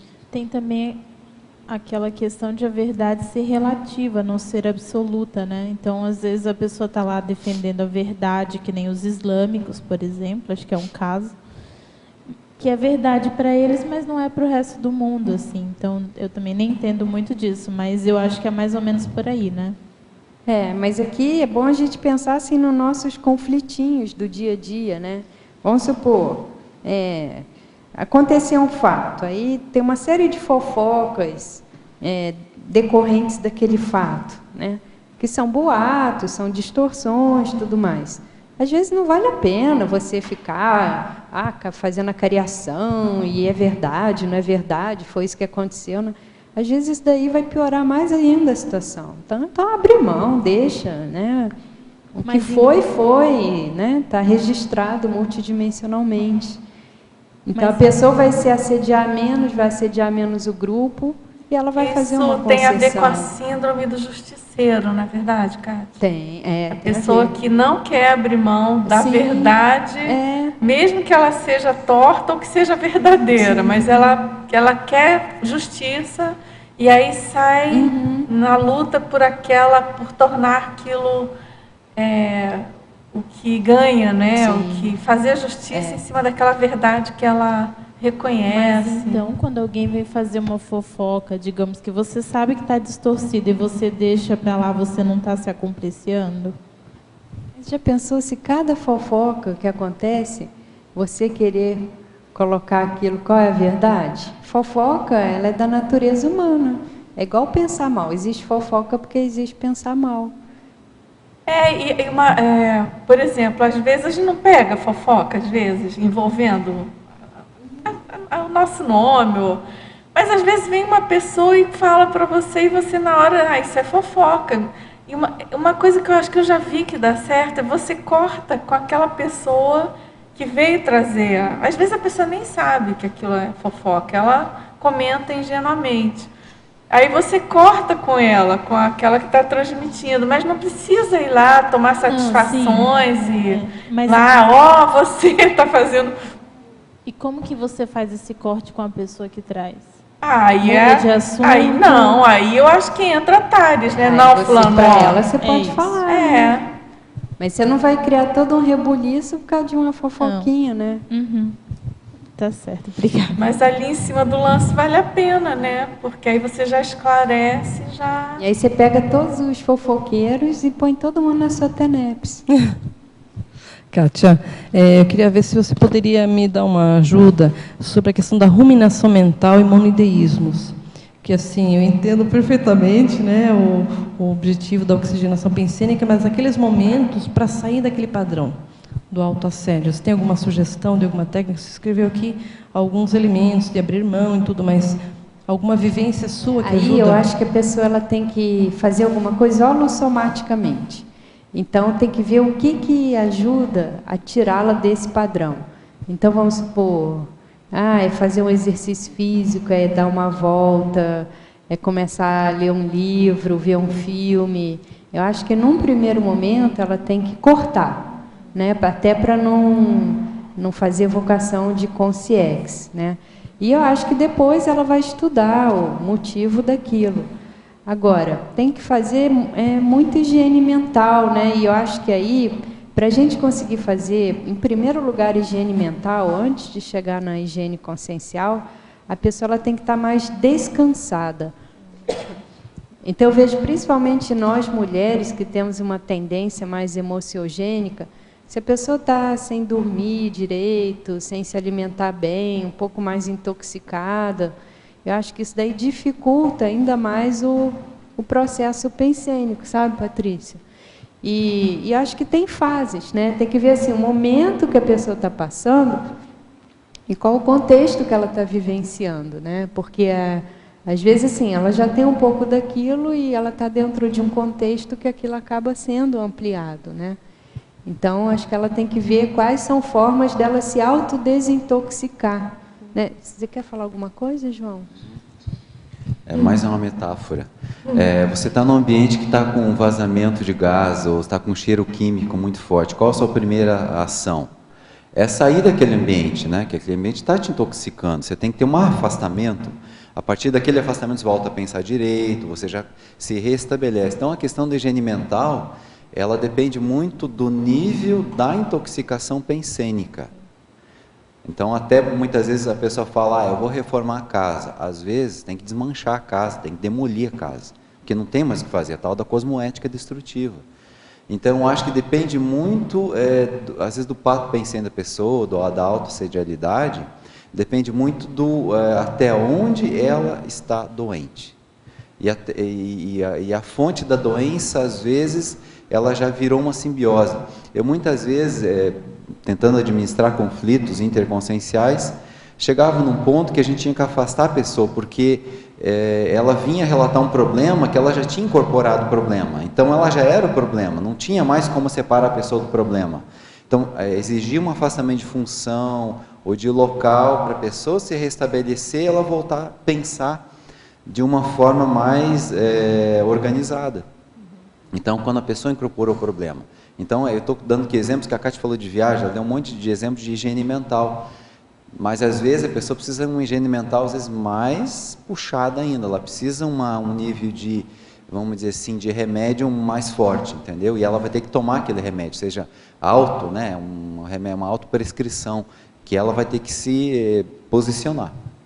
Agora, é bom ver, assim, em termos de parapsiquismo, o que a pessoa é boa, né? Então, vamos supor assim, que a pessoa seja boa de fazer evocação. Às vezes, vale a pena ela passar uma temporada só lendo coisas super positivas. Ler sobre serenão, ler sobre amparador, ler sobre comunex evoluída, porque aquilo vai ajudar a fazer rapport, entendeu? Então, assim, ela fazer um pouco um contraponto com o momento que ela está vivenciando. Agora, essa autodesintoxicação, geralmente, ela tem que passar por alguma parte assim somática também. Isso a gente vê, né? Que às vezes, assim, eu já tive vários experimentos assim, que quando eu estou mais intoxicada, mas mais intoxicada em termos somáticos, é assim, não estou fazendo tanto exercício físico, eu estou sedentária, eu estou comendo alimentos que aquilo para mim faz mal, entendeu? Não são alimentos assim super negativos, mas para o meu corpo aquilo me intoxica. Eu estou com uma rotina muito estafante, Então, aquilo é muito estressante, então aquilo dali vai intoxicando e aí piora a patopensenidade, sabe? Então, se a pessoa fizer uma coisa com o corpo, isso também ajuda nessa eliminação, né? Tem um verbete chamado cantilena autoassediante também, que fala sobre isso. A pessoa fica ruminando a mesma coisa ali, sabe? Legal. A questão do exercício eu percebo que ajuda muito, mas às vezes realmente o ambiente ele está muito carregado e volta às evocações. Aí às vezes se a pessoa tiver condições, a pessoa dá uma saída mesmo, né? Dá uma viajada, né? Ou, sei lá, fazer algum tipo de lazer assim que seja envolvente, né? E que possa ajudá-la a dar férias holossomáticas. Férias holossomáticas. Valeu. Tem uma frase do professor Valdo, né, que é aquilo, né, que é lazer, é alguma relação assim, você ter momentos de lazer para você ganhar mais saúde, né? Rosana, quer perguntar? Homeologia, eu crescendo ali, o polinômio autocrítica, autoorganização, autoincorrupção, autodesassédio. Você poderia expandir um pouquinho esse conceito para mim, por favor? Esse polinômio é um polinômio do professor Valdo, justamente que seria a solução para a pessoa se autodesassediar, né? Então, ela se enxergar mais como ela melhorar o nível de auto-organização, né? Começando, assim, principalmente organização íntima, né? Organização intraconsciencial, ela ser menos corrupta, né?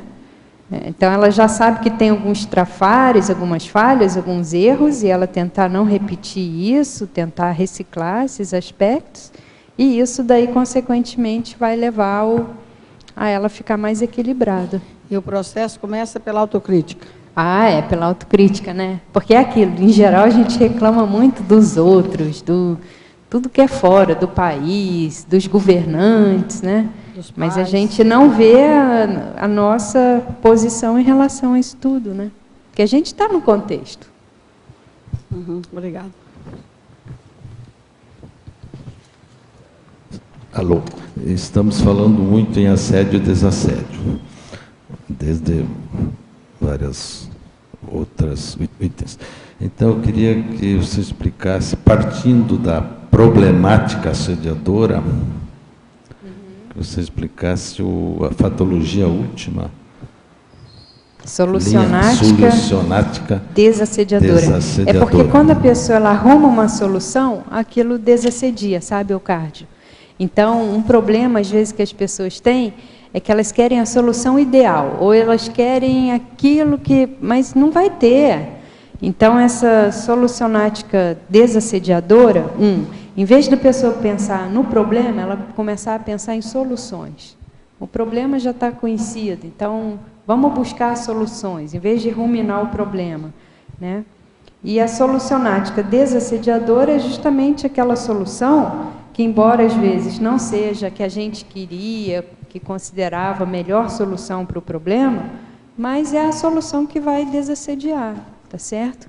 E isso em grupo é muito sério, né? Porque às vezes cada um pensa de uma maneira, cada um teria uma forma de resolver a situação, mas acaba que tem uma única solução que vai ser tomada ali, né? E se a pessoa faz parte do grupo, aí de novo, é a questão da autoinserção cósmica, né? Ela está dentro daquele grupo, foi a solução que o grupo arrumou. Então, que tal, vamos experimentar, que tal a gente tentar se adaptar a essa solução? Né? Eu lembrei desse fato porque uma vez um jogador de futebol foi perguntado qual era a problemática do jogo, né? E ele disse, eu sou a solucionática. Então ele pegou essa frase, nem sei se existia no dicionário, né? Mas é um jogador conhecido e eu me lembro do fato que eu ouvi de viva voz essa declaração. Deu certo? Ele foi de fato? Sim. Foi. Sim. Que bom, né? Kátia, eu vi que você colocou aqui o primeiro crescendo, lá embaixo, na página 2, em Crescendologia. O primeiro crescendo que você trouxe, aparentemente, tranquilo, né? O crescendo harmonia pessoal, bem-estar geral. Mas o que exatamente você quis pontuar quando você fala bem-estar geral? É no ambiente? Pensa só, você prefere ficar perto de uma consciência ou de um desperto? Depende da intenção. Tá? Mas eu entendi. É tá. isso aí. Que aí a pessoa vai reverberar no ambiente o bem-estar porque dela o problema também, dessa né? oxigenação pensênica aqui é a gente pensar agora na questão das reurbanizações, tá certo?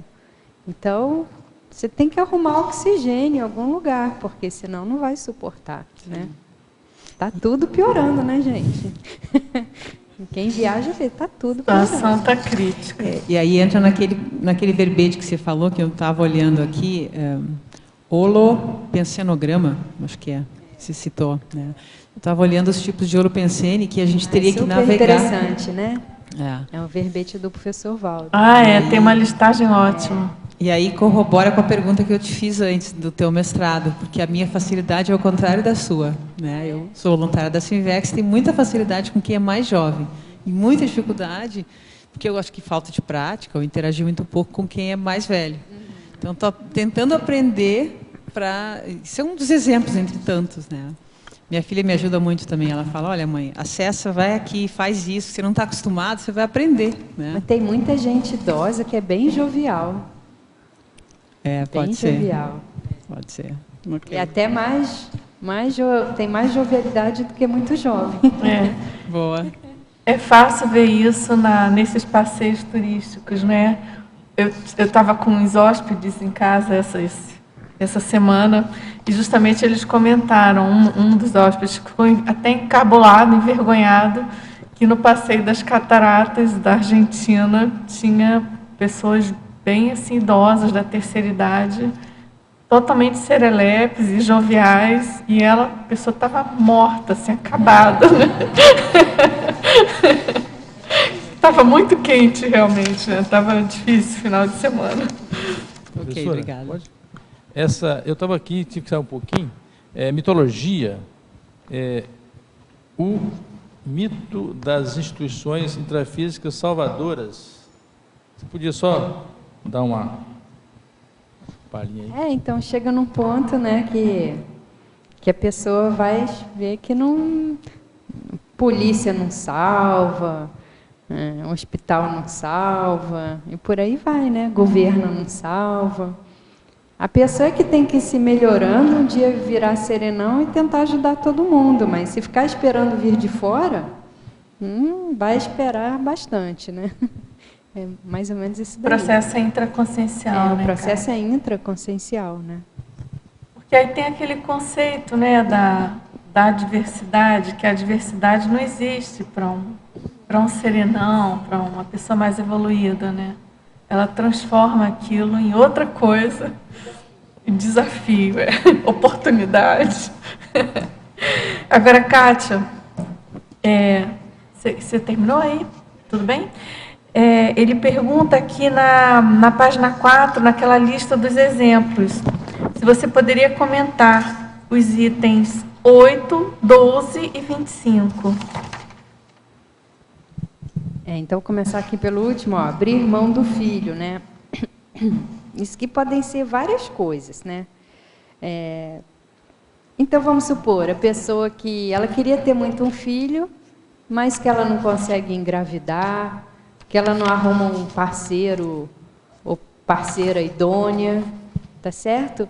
Ou que a pessoa usa drogas, ou ela tem uma doença e ela sabe que se ela tiver um filho, aquilo lá vai dar problema para outra pessoa. Então, às vezes, vai ter que abrir mão daquela maternidade, né?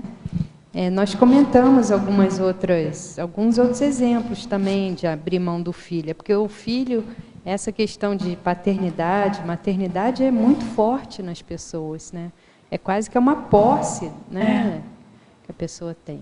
Você vê a pessoa tanto tempo vivendo para conviver apenas com aquela pessoa, né? Tem muitos casos de mães, principalmente. Então, né? por exemplo, se a pessoa fizer uma abordagem mais evolutiva, ela fica ali super, né, em cima de um único filho. Mas se ela pensar, quantos filhos que ela tem por aí, né, na humanidade. Quantas pessoas são filhos dela, não é verdade?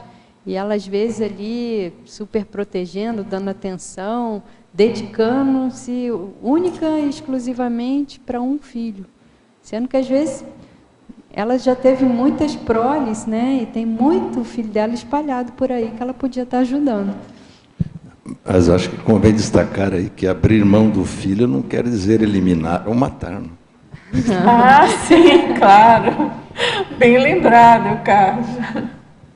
Abrir mão da posse, né? Você falou também da questão do filho sair de casa, né? O filho também do sair filho de casa, que dessoma. Filho casar, filho que dessoma. Um filho que não quer seguir o que os pais falam. O outro é o número 12. Abrir mão de ter razão. Esse daí esse é bem corriqueiro, não é verdade? Aquela pessoa que ela sempre quer dar a última palavra, ela que sabe tudo, né? Ela é a dona da razão. Então, esse daí é bem basiquinho. Esse é um problemão, né? Esse é um problemão. Esse é dos mais sérios. É basiquinho porque pega quase todo mundo. Né? E o outro, qual era, Dulce? O outro você comentou anteriormente, mas era bom, é o da verdade. Abrir mão da verdade, é o 8. Às vezes a busca da verdade vira uma questão de vida ou morte para a pessoa, né?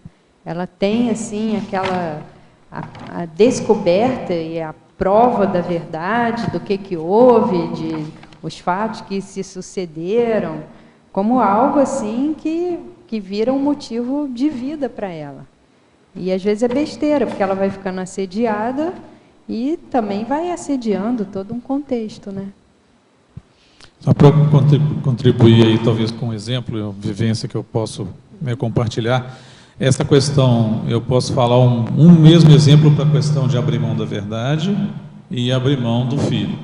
Então, eu tenho, por exemplo, uma filha que ela mesma foi a pessoa que me trouxe o livro Projeciologia, que ela pegou em 1986, você imagina, e ela me trouxe aquilo, a gente foi conversando sobre aquilo, etc. É uma menina que tem uma cabeça muito boa, evolução para poder realmente fazer muita coisa interessante, veio aqui morar comigo e chegou num ponto que ela não segurou a barra, foi embora. 15 dias ela não aguentou ficar aqui, foi terrível. Para mim, a verdade que eu sei que é o correto são essas verdades de ponta, né, que a gente está buscando evolução. Eu não posso achar que a minha filha tem que seguir a minha verdade, então eu tenho de ter o respeito por ela, tá certo? E ela seguiu lá o caminho dela e tudo mais, e hoje ela tem uma série de práticas que são dela. Ela morou em Salvador, lidou lá com o pessoal de terreiro, tá certo? Ela vai lá, é pombagira, faz tudo. E eu tenho de continuar, na minha concepção, tendo meu amor incondicional de pai, mas eu considero que eu abri mão dela, porque eu tentei, conversei e falei, você quer isso?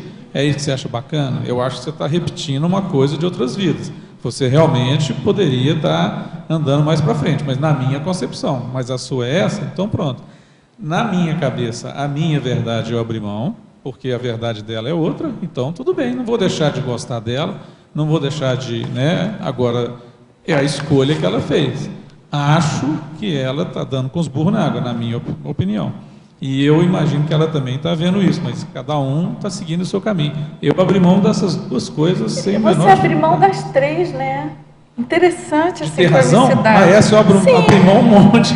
Não, mas no caso que você está, no exemplo que você está dando. Exatamente. Né? Razão, então, foi mais do que tudo. Bom, né? Isso aí eu não tenho dúvida nenhuma, né? É um bom exemplo. Então, foi assim, eu ia dar esse exemplo naquela hora, mas passou da sequência, mas é isso aí. Exemplo. É ótimo. Agora, Cátia... É fácil, né? Fácil. É fácil, realmente não foi, entendeu? E ela, assim, eu fico achando que ela está sofrendo. E eu vejo que realmente ela está passando um monte de problemas complicados. E aí ela volta em mim. Ah, mas isso eu falei, mas minha filha, a escolha foi sua. Aí você tem de ter, né? E aquela coisa que o professor João me ensinou da questão da omissão, né, deficitária, você lembra? E eu não tive omissão deficitária com ela, ao contrário. Eu falei, ó, é assim que funciona. Agora, se você quiser seguir, a escolha é sua. Então, a gente realmente tem de ter o respeito mesmo. Acho que a questão é de ter respeito e ela escolhe, né? Pode ser que ela mude, não sei. Mas também vai depender dela. Essa oxigenação pensênica, ela passa muito por esse respeito, né? Compreensão, respeito. Compreensão, tudo. Agora, veja bem, o que... eu também ia dar o exemplo com a moça que perguntou, a questão de perguntar naquela... Eu estava numa tertúlia e o professor Walter falou uma coisa muito interessante, que para mim foi muito interessante, na hora de você pensar na questão de você perguntar, não perguntar.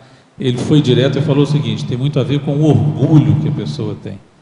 Então, aquela vontade que você tem de não errar. Você não quer errar, você não pergunta, né? E isso é uma coisa que... E aí eu amarro essa coisa com a situação com a minha filha lá também, tá certo? Então, assim, muitas vezes você vai falar um assunto que vai desassediar o ambiente, essa coisa toda. Então, você tem de falar e tem a ver com essa situação toda, né? Eu acho que tudo faz parte de uma coisa só, né? É bem interessante essa relação que tem, que outras pessoas podem estar vivendo a mesma coisa, né? Ah, sim. É bem importante essa troca esse exemplarismo pessoal, é muito bom isso, porque isso levanta, né, outros casos. Tem que lembrar que tem as consciex, né? Ah, sim. Porque depois o exopensene patológico muitas vezes vem da consciex, que fica lá, viu, não falou, não fez, não... Né? E isso vem, não tem jeito, como é minha filha, eu tenho realmente um amor incondicional, eu continuo tendo muito carinho com ela, vem as consciex querendo me afetar. E aí que a gente tem de ter a ortopensenidade, e foi outra coisa que a gente falou, tem poucos dias, não sei se você estava aqui na mini tertúlia, ele falou, mantenha o holopensene, de uma certa forma, ele falou oxigenado, né? Na verdade ele falou, mantenha o holopensene limpo, um ortopensene, para você não ter influência desse tipo de coisa. Eu acho que esse assunto encaixa 100%. Com certeza. Muito bom. Osana, dá tempo sim, pode perguntar, Osana. Então, é o número 15, abrir mão do convencimento no sentido egóico, de achar que sabe mais, que tem mais energia. Enfim, o que você pode complementar aí? Sim. Esse aqui é bem o princípio da descrença, né? Então, a pessoa ela não vai ficar preocupada em convencer o outro, em doutrinar. Então, por exemplo, até o exemplo que o Marcos trouxe, né? Ele não está ali tentando fazer a cabeça da filha dele, né? E trazê-la a fórceps para a conscienciologia, não é verdade? Então, esclareceu, se posicionou, né? E abriu mão. Eu tinha entendido diferente, até no sentido de convencer o outro. Você tinha entendido do convencimento da vaidade, é isso? Eu tinha entendido mais no sentido egóico, assim, da pessoa achar que ela é mais, que ela sabe mais, que entende mais. Aquela outra acepção de convencimento, eu tinha entendido da pessoa convencida, vaidosa, pode usar que também, ela é. né? Dá certo, é bom abrir mão disso também. Isso vai pegar muito bem. É porque eu vejo que tem muita gente com muita dificuldade aí, né?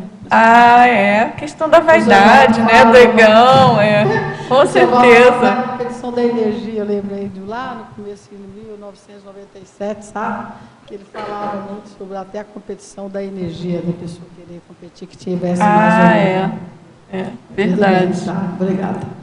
Agora, Kátia, dá tempo ainda sobre o Crescendo, Valores da Socim, Fundamentos do Paradireito, na Crescendologia, página 2. Você pode comentar? Segunda linha. Então, porque isso aqui é bem diferente, né? Inicialmente a gente tem esses valores, né? Que são nossas retrosinapses, aquilo mais do nosso lado bem de consim.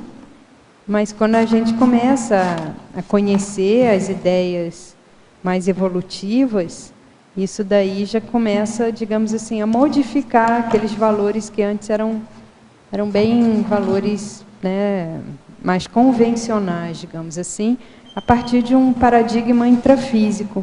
Então, acho que o paradigma consciencial, ele vem ampliar, vem reciclar esses valores da Socim, até que a pessoa vai chegando nesses fundamentos do paradireito.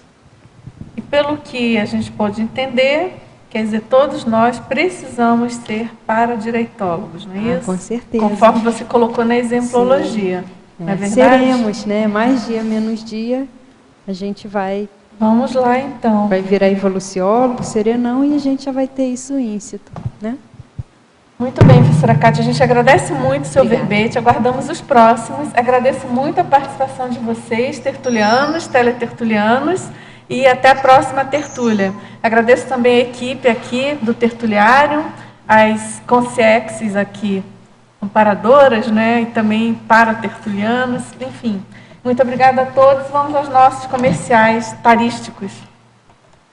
As pontuações da tertúlia de hoje são 21 assinaturas no livro de presença, 27 perguntas presenciais, 22 perguntas online. Temos 3 recados. Rose, Ateneu Serenológico. Dalva, curso Balanço Existencial. Valdirene, acoplamentário. Boa tarde a todos. Estou aqui para convidá-los para o 2º Ateneu Serenológico, que acontecerá no dia 7 de fevereiro, a partir das 18h30, lá na Holoteca. O tema desse Ateneu será Serenologia e Ortopensenologia. Está bem de acordo com o verbete de hoje, aí, oxigenação pensênica. E será apresentado pela professora Dulce Dal. Esse é um evento que acontece mensalmente, é promovido pela Serenos, a pré-instituição, e é um evento gratuito, portanto não há necessidade de inscrição prévia. Basta que você compareça lá na Holoteca no dia 7 de fevereiro, sábado, às 18h30. Muito obrigada. Boa tarde. Lembrando a todos que esse mês de fevereiro teremos a semana da Max Proexis, que será a 14 a 22 de fevereiro. Dentro dessa programação, teremos o curso Balanço Existencial, 14 a 17 de fevereiro, com o tema Decisões de Destino. Não percam essa oportunidade de realizar autoavaliação dos resultados obtidos em sua vida até o momento, analisando seus erros, conquistas e as pendências. Mais informações sobre valores, formas de pagamento, podem procurar a recepção do CAEC ou através do telefone 45 código de área 3525-2652. Obrigada. Boa tarde a todos. O convite é para o curso acoplamentário, que vai acontecer no campus CAEC do dia 6 a 8 de março. A temática será dupla evolutiva, e esse acoplamentário ele tem um público limitado, então o convite é para as duplas evolutivas. Tem um total de 10 duplas apenas no curso, e os EPICONs é Mário Oliveira e Adriana Lopes. Os interessados em participarem deste acoplamentário podem procurar a recepção do CAEC ou através do telefone 45 3525 2652. Obrigada. Para amanhã teremos o verbete autobloqueio, na especialidade autoassediologia, do verbetógrafo Jeffrey Lloyd. Boa tarde.